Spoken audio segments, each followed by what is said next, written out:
The Senate has approved the request of President Muhammadu Buhari to restructure the 22.7 trillion loans that the Central Bank of Nigeria advanced to the federal government under its Ways and Means and policy. The Ways and Means provision allows the government to borrow from the Apex Bank if it needs short-term or emergency finance to fund delayed government expected cash receipts of fiscal deficits. The Buhari government said it saw the loans when the country started experiencing a significant shortfall in revenue. Last year, the Senate rejected Buhari's request to approve the 22.7 trillion naira Ways and Means advance on the ground that it lacked details. With the Buhari administration coming to an end in less than 25 days, why the sudden approval by the Senate? Joining us on this show this morning to discuss the Senate's approval of Buhari's 22.7 trillion Ways and Means loan request is Tilewa Adebajo, Chief Executive Officer of the CFG Advisory. Welcome to the morning show, Tilewa Adebajo. Thank you for joining us. Thank you. Good morning, Ayo. Good morning. Good morning, Ruben, and good morning, Rufai. Well, quickly, this is about the third time we're discussing this matter with you. You've been on this program before to say that, look, the Ways and Means going beyond the 5% threshold is in fact a violation of the CBN Act. You've written an opinion and you've made suggestions to the National Assembly, and now here we are. The National Assembly, it's not just the Senate, the House of Representatives yesterday told the same part as the Senate, saying that, look, the federal government of Nigeria can go ahead and restructure the Ways and Means, can securitize the Ways and Means that had been acquired. So what do you feel? How do you feel? Do you feel like, oh, these lawmakers, they don't listen? And the question that was raised, why now? Just when the Buhari administration is about to depart. Thank you very much, Ruben, for the question. I think your lead is a bit deceiving in the sense that the first question we need to ask yourself is, does the Senate have the authority to approve Ways and Means? That's the first question. The second question is that if they do, which are the laws that gives them that authority to approve Ways and Means? Like I said, I think you've said it's the third time we're talking about this. So I think I'm beginning to reach the limits of my expertise on this subject. And I think maybe we need to start looking at the legal implications of what this whole Ways and Means financing is, because I do not want to talk about the Ways and Means, if we're going to drag this and we're not making progress. Now, for the avoidance of doubt, the CBN Act was passed by the same legislators in 2007. The Debt Management Office was set up by an act of the same Senate and the legislators in 2003. And in setting up the CBN Act of 2007, which was an updated version of the CBN Act of 2002, the legislators made it quite clear when they passed that law that the revenue in Section 38, that the revenues should not exceed 5% of the previous year's revenue. The previous year's revenue for the government was about 10 trillion naira. So a 5% of that is about, 10% of that is 1 trillion, and 5% of that is 500 billion. So if the law says that the Ways and Means financing cannot exceed 500 billion, the first question we need to ask is, how come it's at 23.7 billion? So that question needs to be answered. How did the CBN exceed that limit? So that's the question we need to ask. Then where is the Attorney General in this whole matter? Why will the President go to the Senate to seek approval to securitize Ways and Means when the law is very clear on the limits to that? Now, if we were talking about the doctrine of necessity, maybe during the COVID global pandemic, you can go to the National Assembly and seek an amendment of both the CBN Act and the Fiscal Responsibility Act. So when you come and say that the Senate has approved the Ways and Means financing, your headline story is misleading. You should have investigated and asked yourself, does the Senate have the authority to approve Ways and Means in violation of Section 38 of the CBN Act? Now, the Debt Management Office, for the first time, came up with a statement on the 4th of May, if you check it on their website, talking about the Ways and Means. They put out something called Frequently Asked Questions, which gave us for the first time an insight into the way they're thinking. What they're saying is that, first of all, we now got clarity on the interest rates on the Ways and Means was 20%. So what they're saying is that they're going to issue bonds, and they're not going to issue these bonds to the public, but they're going to issue the bonds to the central bank in violation of Section 38. Now, the central bank cannot collect repayment from the government in forms of securities. That is clearly stated. So, and they are now saying in that same statement that there is a statutory requirement that allows them to go to the Senate and the House of Reps for approval to refinance Ways and Means. So there's a contradiction between the Debt Management Office statement and that of the CBN Act. So I read the CBN Act again last night, and I read the DMO Act, and I can't find anything that says that securitization can go to the National Assembly for approval. So right now, like I've told you, I've reached the limit of my expertise. So what we need to do now is, the only thing I know is that the Debt Management Office has the capacity to set up a technical committee made up of private sector and public sector people to review something, and they haven't done that. So right now, what I can tell you is that we have a problem in Nigeria. The government is insolvent. They have their backs against the wall, and they're caught between the devil and the deep blue sea. So the only thing that I know from my own expertise is that if they want to do this, they have to amend the CBN Act. So that is where we are today. Okay, so from what I hear you, Mr. Adebajo, the Senate or the House has put the cart before the horse. So what they ought to have done was to have amended the CBN Act to give them a legal framework to be able to pass the Ways and Means request, or honor the Ways and Means request of the federal government.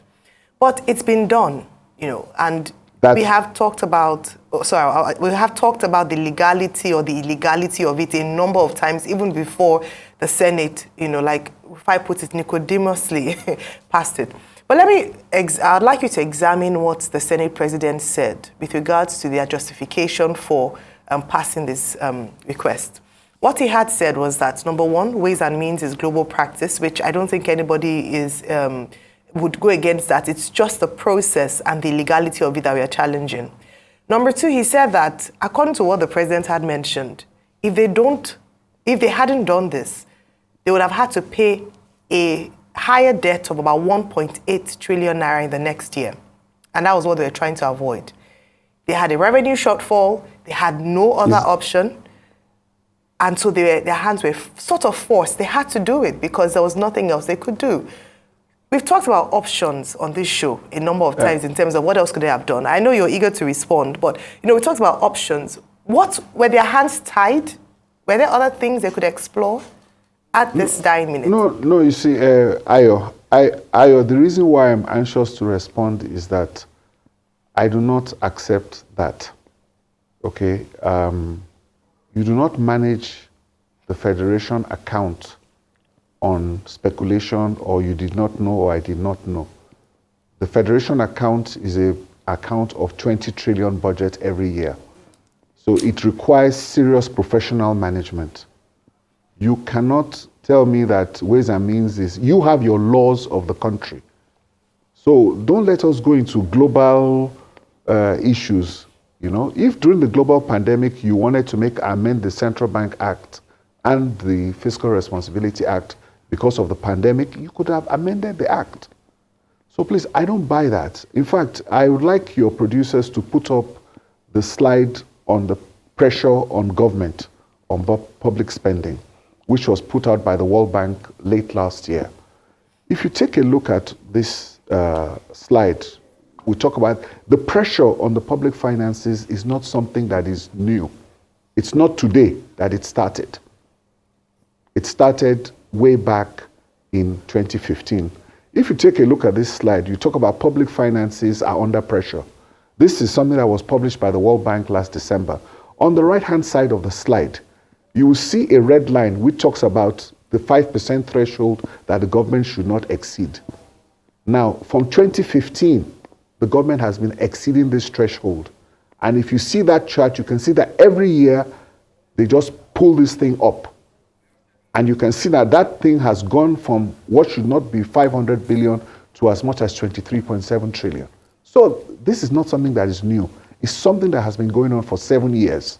So when you now come back and tell me now that your hands were not tied. You knew that this was illegal for 7 years, but you continue to ignore it. So you are going to get to a stage whereby you now increase salaries in April, and you can no longer fund your budgets, but you do not want to remove the subsidy. You cannot have it all. So I do not buy that excuse. And then you also have to follow the law. You cannot, if I'm a Nigerian and I'm sitting here and you're telling me that we're going to break the law because we have no choice but to break the law, that's not true. You could have amended the Fiscal Responsibility Act. You could have amended the CBN Act. Not approve an illegality. How can the senators approve an illegality? Does that make it right? And you are sitting here in the studios, you are getting the headline, oh, the Senate has finally approved this, as if it is right. Like I've told you, I've exceeded the limit of my expertise.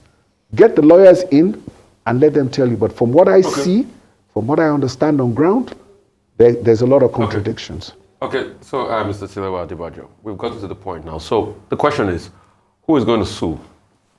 Can you sue as a Nigerian? Can anybody sue? Because once illegality continues, we gradually build a pariah state. And what this has shown is that anybody can mismanage, violate financial laws, and get away with it without recourse to any consequences. And this is already a template for chaos and disaster going forward. So the first question is, who is going to sue? Also, let us break down the implication. No, hang on a minute. Let us break down the implication of what they have done.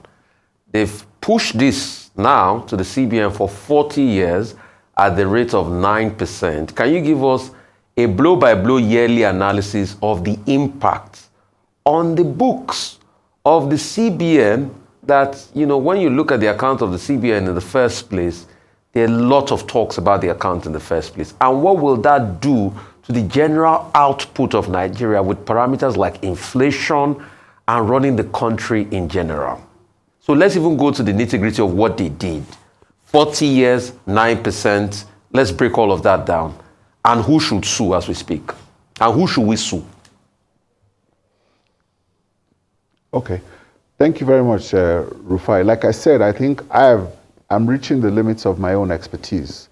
But in terms of the laws, both the CBN and the Debt Management Office can sue and be sued. So, they can be sued on this matter and they can take that to court. So the provisions are there in the law that they can be sued for violating their own acts. That's number one. Number two, you see, when I read a law, and Section 38 is very clear that certain CBN should not hold ways and means securities on its balance sheet. It is not something that I can fathom because as far as I see it, the laws have told me that it's a no-go area. You are now telling me to consider that. But there are certain things that you look at in terms of capital adequacy ratios, which you use to judge the health of any bank or banking system. Now, the CBN has, I've not seen their accounts, by the way, so I don't know what their current paid-up share capital is. But by the 2007 CBN Act, it's supposed to be 100 billion. So now you have 100 billion authorized share capital, and you have leveraged a loan of 23.7 trillion. Now, what is the capital adequacy ratios in terms of providing for that? And what is the integrity of the central bank balance sheet? These are questions that we need to ask ourselves. I don't know because I haven't seen their accounts to be able to understand what their position is. But the question is, yes, we said it's been done and they've done it, and so what's going to happen? It's not even what's going to happen. The fact is that the salary increase that went in this month, how are they financing the current budget? We have an 11 trillion deficit this year. So you tell me now, how is the Nigerian government running as we speak today? Where are the revenues coming from? And how are they going to finance their projected 11 trillion deficit?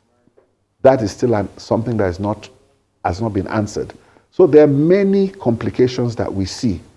So, and like I said, it's like if you do not have rules, if you do not have laws, then it's difficult to project. Because from what I see now, like we said, the bonds are not coming to the public. It's going to be held by CBN. From what DMO has said here is there. So you also need to go back to DMO to get some clarity to tell them which statutory laws gives the National Assembly powers to approve ways and means. I don't know the ones, so maybe they can explain it. But right now, these are all the things that are causing the misalignment between monetary policy is no longer effective, ways and means financing is causing inflation, as with food inflation also. So there's misalignment between monetary policy, fiscal policy, trade and investment policy. So this is where we find ourselves right now.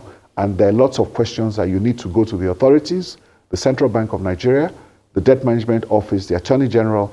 I think you need to go and talk to them and let them give us clarity on these issues. Well, hopefully the incoming administration will unpack many of these, issues.